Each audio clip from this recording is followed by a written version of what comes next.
Have you ever wondered why, no matter how much you give, you still feel unseen? Why the more you chase love, the further it seems to drift away? And why, despite all your efforts to be enough, there's still a quiet ache that follows you into the silence? If you're here, you're not alone. You're not broken, you're not failing at love. You are, perhaps for the first time, beginning to wake up. Carl Jung once said that we do not become enlightened by imagining figures of light, but by making the darkness conscious. That means the path to true love, real love, starts not with someone else, but with the person you often avoid, yourself. This video is not about quick affirmations or shallow positivity. It's about the raw, painful, beautiful truth that no one will ever be able to love you in the way you truly need, until you do. You see, most of us were taught to look outside for the thing that was missing inside. As children, we learned to earn love by pleasing others, by shrinking ourselves to fit, by becoming what was needed. Quiet, helpful, impressive, tough, funny, anything but real. We formed identities around survival, not truth. And then we brought those versions of ourselves into adulthood and into relationships. We loved with desperation. We clung to what hurt. We attracted partners who mirrored our wounds, not our worth. And we called that love. But here's the hard truth. What you attract is often not what you want, but what you believe you're worthy of. If you fear being abandoned, you'll be drawn to those who leave. If you suppress your anger, you'll attract someone who expresses it for you. If you secretly believe you're not lovable, you'll chase people who make you prove you are. Until one day, it all falls apart. The heartbreak, the silence, the betrayal, whatever form it takes. It forces you to finally stop. And in that stop, something ancient and sacred begins. The pain you feel isn't the end. It's the threshold. The start of a deeper journey into the truth of who you are beneath the masks, the roles, the performances. This is not the journey of becoming more lovable. It is the journey of remembering that you already are. So in this video, I'll walk you through 5 powerful truths, backed by Jung's teachings, shaped by real emotional experience, that will show you why love keeps slipping through your hands, and how to finally receive it by going inward. We will begin where all real healing begins, not in fixing yourself, but in facing yourself. Let us begin. Truth number 1. Love is a reflection of your inner world. We are drawn to people not by accident, but by resonance. Think of the last person who completely captured your attention, maybe with passion, or maybe with pain. Why them? Why not someone else? Or consider someone who irritates you deeply. Their tone, their confidence, their neediness, their silence. What is it about them that makes your chest tighten or your jaw clench? You might think it's their fault, their personality, their behavior. But Jung would ask a different question. What does this person awaken in you? The people who stir something powerful within us, whether love or resistance, are rarely just themselves in our eyes. They become symbols, mirrors, portals to parts of ourselves that we have not yet faced, accepted, or integrated. What you admire in others often reflects your own unclaimed potential, that free-spirited friend who laughs loudly and lives without apology. You might admire them because you've silenced your own spontaneity for far too long, that artist whose creativity lights up a room.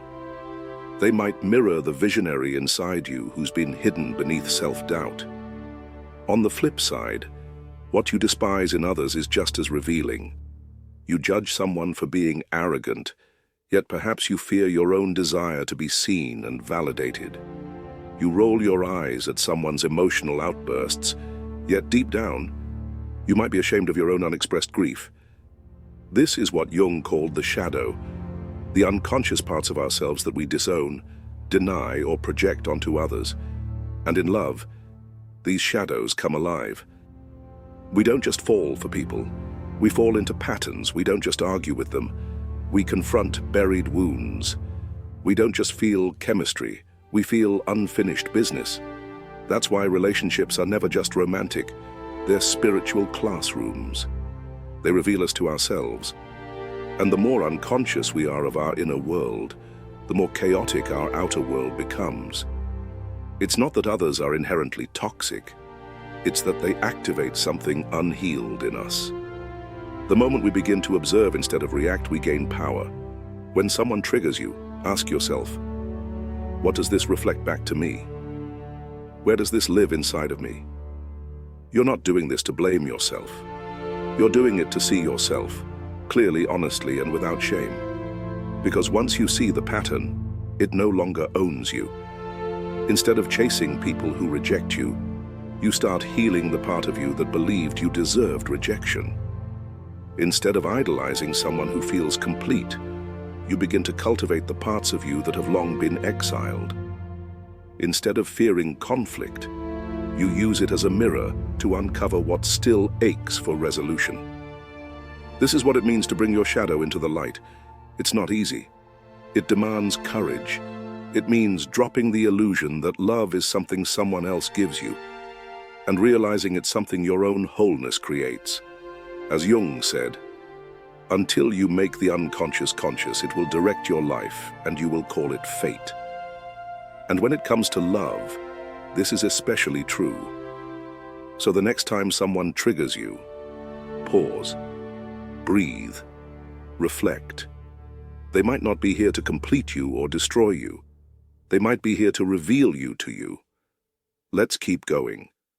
Because if love is a mirror, then the next question we must ask is this: what is it reflecting now that I am finally ready to see? Now we move into the second truth, the hidden root of why love often hurts the most, where we feel the most insecure. Truth number 2, your inner shadow shapes every relationship you have. Let's go deeper. If love is a mirror, then what it often reflects back is not just your light, but also your darkness. Carl Jung called this the shadow, the parts of ourselves we reject, suppress, or pretend don't exist. Not because they're evil, but because at some point we were taught they were unacceptable. You learned, maybe early on, that being vulnerable was unsafe, that showing anger was shameful, that wanting recognition was selfish, that needing too much made you too much. So you buried those parts, you pushed them down. You put on a mask and said, this is who I have to be loved. But here's the paradox. What you bury doesn't die. It waits. And it returns, not as a whisper, but as a pattern. You say you always fall for emotionally unavailable people, or that you attract narcissists, or that your kindness is always taken for granted. But stop for a moment. What if these aren't just coincidences? What if they're symptoms? Your shadow doesn't just live in your inner world. It projects outward, drawing you into relationships that either mirror what you reject or magnetize what you secretly crave. Let's be brutally honest. If you haven't made peace with your need for control, you might keep attracting partners who are chaotic so that you can unconsciously reassert dominance to feel safe. If you secretly believe that vulnerability makes you weak, you may avoid emotionally available people because deep down, intimacy terrifies you. If you're ashamed of your own ambition, you might resent a partner who's chasing success, not because of who they are, but because of what they awaken in you. We are not as free in love as we think. We are bound, tied to unconscious contracts written by the unhealed versions of ourselves. And unless you make the shadow conscious, you will confuse your inner war with outer relationships. You will say, they make me feel insecure, when in fact, it's a part of you begging to be acknowledged. You will say, I can't stand their arrogance, when in truth you have exiled your own healthy confidence. You will say, I just want peace, but secretly crave chaos, because it's the only language of love you learned. This is the hard truth. We attract people not just based on our desires, but based on our wounds. The unmet child inside you, the one who wasn't seen, or who had to earn affection, or who was punished for having needs. That child becomes the director of your love life until you wake up. And awakening begins here, with radical responsibility, not blame, not shame, but awareness. Ask yourself, what quality in others makes me most uncomfortable? What am I constantly seeking from my partners? Who do I become in love, and is it who I truly am? These questions crack the shell of projection. When you stop running from your own darkness, you stop chasing it in others.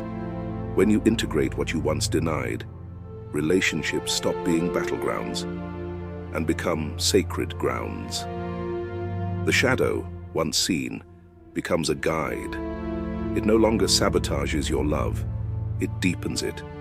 And when you learn to embrace all of you, not just the shiny parts, but the jealous parts, the fearful parts, the prideful parts, you no longer need someone else to complete you.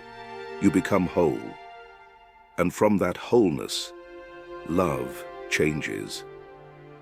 Next, we will explore how your past pain writes the scripts of your present love stories, and what it takes to stop repeating the cycle. Truth number 3, you attract what remains unhealed. Let's pause for a moment and ask something uncomfortable. Why do you keep ending up in the same kind of relationship? Different faces, same pattern. Why do you fall for those who leave?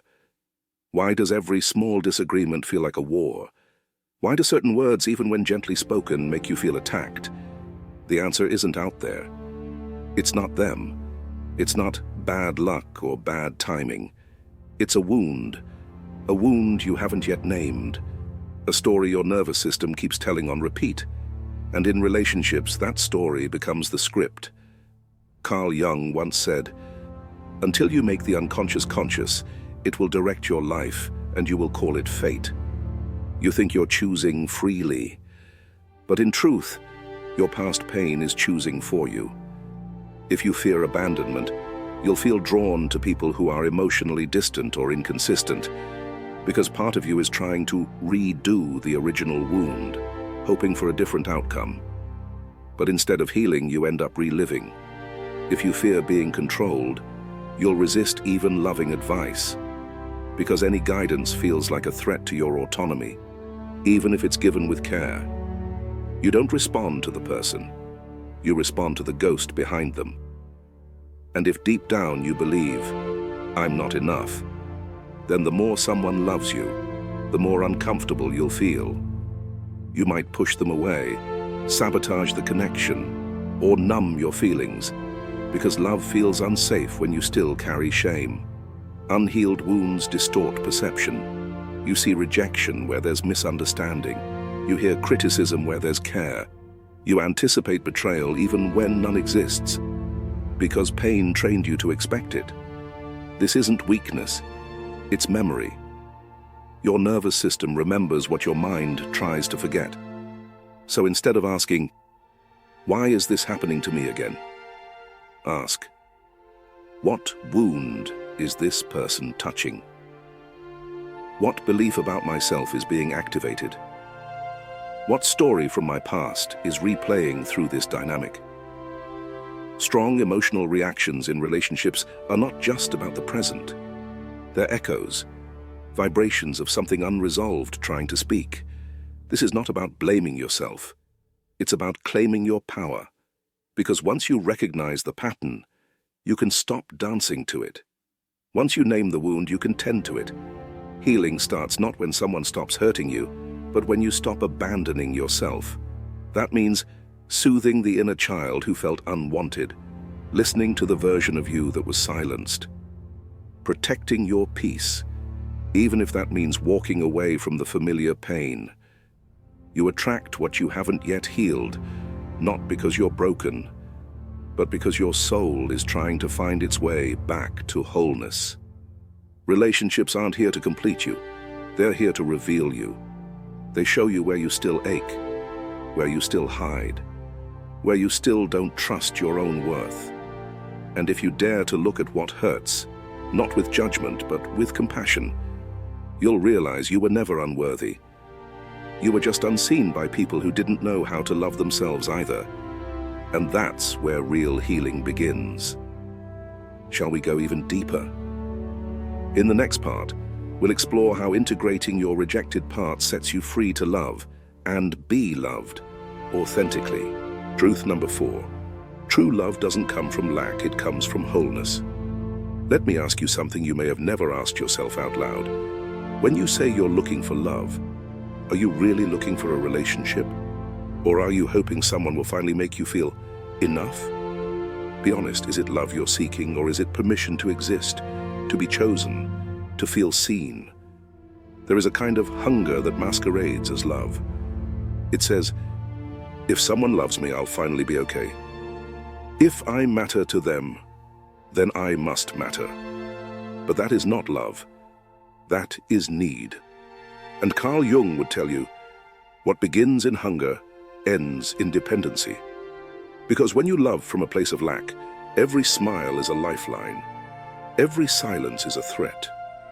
You are not in relationship, you are in survival. You measure your worth by how someone treats you. You contort yourself to keep them close. And you fear losing them, not because they are your partner, but because they are your mirror. You think their presence proves you are lovable. But here's the truth, no one told you. No one can give you what you refuse to give yourself. No one can rescue you from the parts of yourself you keep abandoning. Real love does not come to complete you. It comes to meet you where you've already arrived. Love that heals does not say, I will save you. It says, I see you, and you've already saved yourself. It's a subtle, sacred difference, because when you begin to love yourself, not in theory, not as a Pinterest quote, but in practice, something shifts. You stop auditioning for affection. You stop tolerating crumbs and calling it a feast. You stop shrinking your truth so others can feel comfortable. And here's the irony. When you finally don't need love to feel whole, you become the most magnetic, open-hearted version of yourself. Why? Because you're no longer chasing, you're no longer demanding others heal a wound they didn't create. You are no longer trying to outsource your worth. And in that state of wholeness, not perfection, you begin to attract relationships of depth, not because you're flawless, but because you're integrated. You've met your own shadows. You've danced with your shame. You've listened to your fear without letting it drive. You're no longer afraid to be alone because you are no longer lonely within, and from this place love becomes something different. It becomes generous, not grasping. It becomes presence, not possession. It becomes two sovereign beings choosing each other, not to fill a void, but to expand truth. So the question is not, how do I find the one? The question is, am I the one I've been waiting for? Because no one will ever love you more deeply than you can love yourself. When you stop chasing love as a remedy, you'll realize it was never about finding the right person. It was always about becoming the person who could love and be loved without losing themselves. And that, right there, is the beginning of authentic love. Not from lack, but from a light you've kindled within yourself. Shall we continue? In the next part, we'll explore how your deepest emotional patterns, those you inherited, repeated, and endured, are not your curse, but your curriculum. Let's turn pain into power. Truth number 5. Intense attraction is an invitation to integrate the rejected self. Let me ask you something quietly but seriously. Have you ever met someone, and without warning, something in you caught fire? You couldn't explain it. Your chest tightened. Your thoughts raced. Your body leaned forward before your mind caught up. It felt magnetic, unstoppable. And if anyone asked why, you couldn't find the words. This, my friend, is not random. In Jungian terms, you've encountered a projection. You're not merely drawn to the person in front of you. You are drawn to a part of yourself you've forgotten, repressed, or been taught to fear. That's the secret most never learn. Intense attraction is rarely about the other. It's a mirror, a spotlight, a whisper from the unconscious saying, "Look, here I am." Let's break this down. If you're drawn to someone wildly confident, charismatic, uninhibited, ask yourself, where in your life have you muted your voice? Where did you decide it was safer to be small, obedient, restrained? If you're magnetized by someone deeply creative or spontaneous, could it be because your own creativity was once dismissed as silly or impractical? What you chase in others, Tan, is often what you've exiled in yourself. Carl Jung called this the anima animus projection, an image we cast onto others, filled with the emotional power of everything we have yet to claim. That person doesn't just excite you. They represent something, a possibility, a potential, a permission. But here's the twist. Until you integrate that energy into your own being, the attraction will remain addictive, maybe even destructive, because you won't just love them. You'll need them to feel alive, to feel powerful, to feel real. And dependency masquerading as desire will always lead to collapse. So how do we shift this? First, pause. In the heat of infatuation, don't just ask, "Who is this person?" Ask instead, "What does this person awaken in me?" Not in a romantic fairy tale sense, but in a deeply personal, inner sense. What longing has come alive? What part of me wants to be seen, felt, expressed? Because this is where the gold lies. The very thing you think you need from them is what your soul is begging you to develop within. So instead of chasing the high, sit with the mirror. Instead of projecting power outward, call it home. That free-spirited artist you're obsessed with. Maybe it's your inner child asking for a paintbrush again. That confident speaker you can't stop thinking about. Maybe it's your buried voice, silenced by shame or criticism, rising from the grave. The most electric attractions are rarely about love. They are invitations, initiations, calls to integration, to gather back what you've disowned. Because only when you become the thing you admire can the longing dissolve. Only when you embody the quality can you stop worshipping it in others. This is not about cutting ties with the people who awaken you. It's about no longer believing they're the source of what you lack. You already hold the seed. They just sparked the light. So the next time your heart surges in someone's presence, don't lose yourself. Instead, meet yourself. Because what you are truly falling for. Truth number 6, you must break the cycle. Repetition is not destiny. Let's be honest. How many times have you told yourself, "Why does this always happen to me?" Same pain, different face, same pattern, new name. You fall for someone. It feels like fate. But soon enough it begins again. Distance, misunderstanding, the silent ache of being unseen, unheard, unloved. And maybe you've begun to think you're cursed, or just too much, or not enough. But what if I told you, this isn't fate, this isn't bad luck? And no, it's not because you're broken. It's because your unconscious is trying to finish a story it never got to resolve.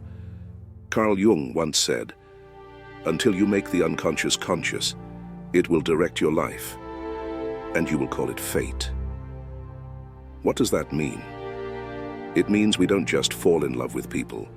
We fall into patterns, especially the ones shaped by childhood wounds.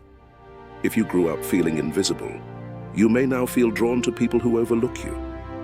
If love once came with conditions, be good, be quiet, be useful, you might now chase people who reward your self-sacrifice and abandon you when you're no longer convenient. It's not because you want pain. It's because your psyche is trying to resolve pain. You're unconsciously choosing similar characters in hopes that, this time, the ending will be different. This is called repetition compulsion, a haunting echo from the past. But here's the truth.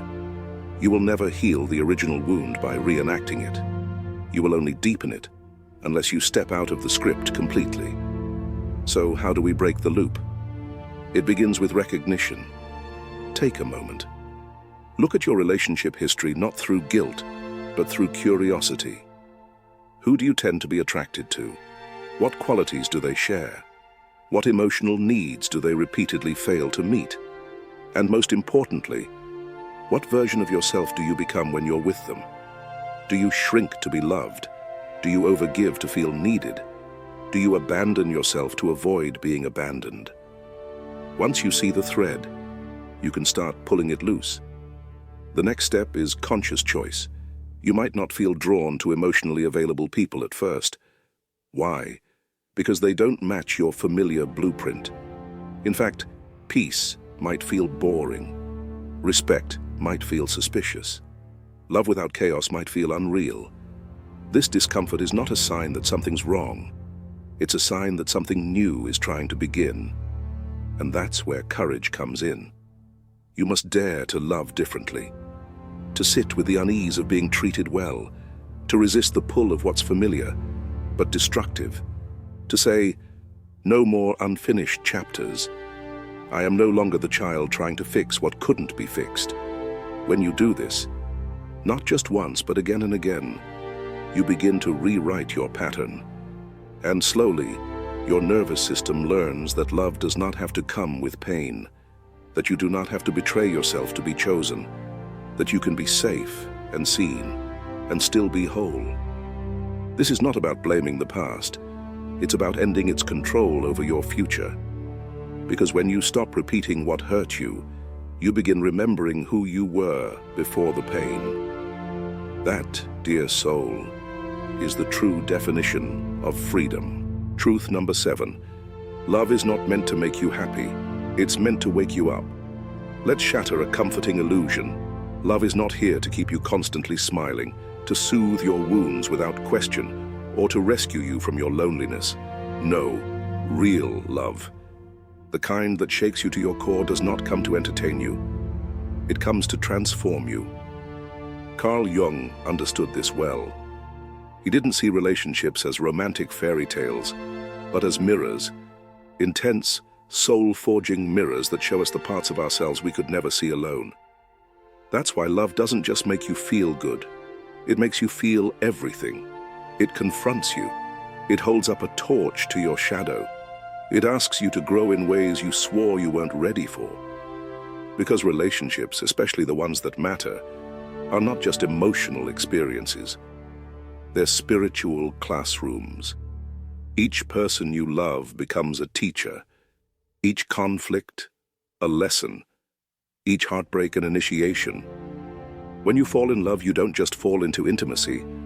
You fall into yourself, your history, your wounds, your patterns, your projections. And this is where the discomfort begins. Why do we recoil when someone gets too close? Why do we lash out when we feel unseen? Why do we sabotage love when it finally feels safe? Because love doesn't just reveal how we feel about the other. It reveals how we feel about ourselves. Jung wrote, "Everything that irritates us about others can lead us to an understanding of ourselves." So when you feel triggered in a relationship, pause. Ask, what is this really touching in me? What story am I still carrying? What part of myself is asking to be healed? Is it the little child who was never chosen? The teenager who learned to stay quiet to be loved? The adult who fears being vulnerable because it once led to betrayal? In that moment, you are no longer just reacting to your partner. You're facing a piece of your own emotional inheritance. And this is the true invitation of love, to stop blaming the mirror and begin working with the reflection. That's when relationships become sacred ground, not because they're easy, but because they make you conscious. Conscious of your defenses, your wounds, your needs, your strength. This doesn't mean you should stay in relationships that are toxic or abusive. Quite the opposite. It means using your emotional experiences as compass points, as material for growth, not excuses for stagnation. It means no longer seeing breakups as failures, but as completions of a chapter you were meant to outgrow. It means embracing love as a mirror, not a medicine cabinet. And when you do that, when you accept that love isn't always meant to soothe, but to awaken, then even pain becomes purposeful. Then every partner becomes a path, every challenge a chisel, shaping you into someone more whole, more real, more alive. And in that sacred discomfort, you don't just love, you evolve. Truth number 8. True love begins within. You've been taught that love is something to find in someone's gaze, in their touch, in their promise to stay. You were told that if you looked long enough, proved yourself enough, or waited patiently enough, you'd finally be worthy of it. But what if I told you the search itself was the illusion? Carl Jung once said, "Your vision will become clear only when you look into your heart. Who looks outside? Dreams. Who looks inside? Awakes." We spend years chasing what we believe is missing. We swipe, we ache, we compromise, all to feel the warmth of something we think lives outside us. But love, true love, is not something you find. It is something you remember, something you return to, something you are. When you stop seeing love as a remedy for your loneliness and start seeing it as the natural expression of a self that has made peace within, everything shifts. You're no longer loving to get something. You're loving because it's who you've become. There's a quiet power in that. It means you stop pleading for crumbs. You stop twisting yourself to be chosen. You stop mistaking attention for affection, because you realize you've been the source all along. The love you were waiting for was your own presence, your own acceptance, your own return to wholeness. Think of it like this. When you walk into a room hungry, starving even, you see every plate of food as survival. But when you're nourished, satisfied, rooted, you walk into the same room and you're able to offer, to share, to connect. That's the difference. When love begins within, you no longer seek relationships to complete you. You seek them to expand you. You're no longer asking, who will love me enough to make me feel whole? Instead, you ask, who can I meet from a place of wholeness? And this changes everything. You stop being impressed by intensity that feels like chaos. You start being drawn to calm that feels like truth. You stop tolerating lovers who leave you questioning your worth. You start welcoming those who mirror back your self-respect. You stop needing love to save you. Because now love is something you offer, not something you chase. Here's the paradox. The moment you stop seeking love to fill the void disappears. In its place is space, for resonance, for alignment, for connection that doesn't come from need, but from mutual recognition. You become the kind of person who doesn't fall in love out of desperation, but rises in love from inner stability. People feel it. They may not know what's different about you, but they'll sense the peace, the gravity, the quiet power that comes from someone who no longer abandons themselves. And from that space, your love becomes a mirror, not of someone waiting to be chosen, but of someone who has already chosen themselves. That's not ego, that's essence. That's the foundation of all conscious relationships. So if you've been wondering why love always feels just out of reach, look inward, not with blame, with compassion. Ask, where have I been seeking love I haven't yet given myself? And then begin, not with declarations, but with actions, with softness, with boundaries, with truth. Because when you live as love, you stop needing to be found. You become the place love comes home to. No one will love you until you love yourself, truly and fully, with your shadows included. Not because others are incapable of loving you, but because you won't believe them when they do. You'll deflect the affection, sabotage the softness, and silently search for what you've yet to give yourself. This is the paradox of love. It doesn't begin with being chosen. It begins with choosing yourself again and again, especially when you feel unworthy. When you're still hiding parts of who you are, your insecurities, your needs, your wounds, love becomes a mask. But when you bring those shadows into the light with honesty and compassion, you become whole. And from that wholeness, love no longer feels like something to earn. It becomes something to offer. Carl Jung taught us that the path to integration begins in the mirror. Every relationship, especially the ones that shake you, are not punishments.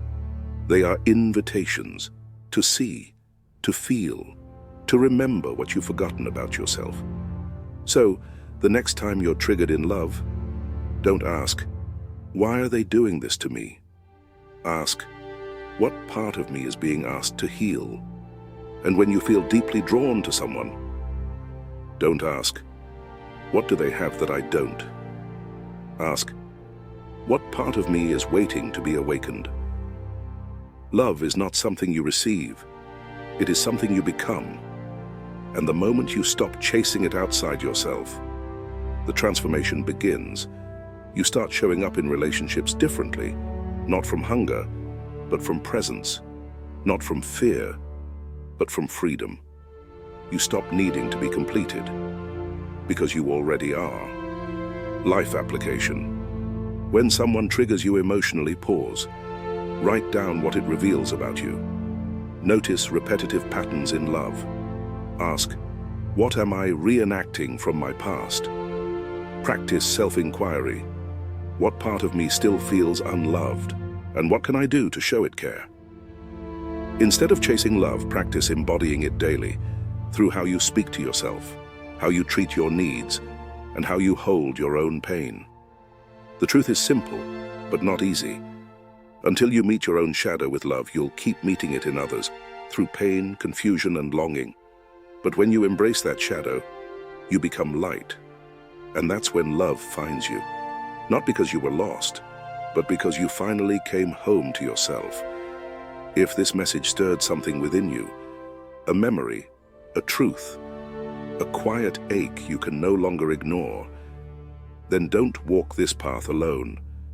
Subscribe to the channel to explore more reflections like this, where psychology meets soul, and love begins with self-awareness. Turn on the notification bell so you won't miss our next journey inward. And if this resonated, share it with someone who needs to hear it today. Not because they're broken, but because they're ready to heal.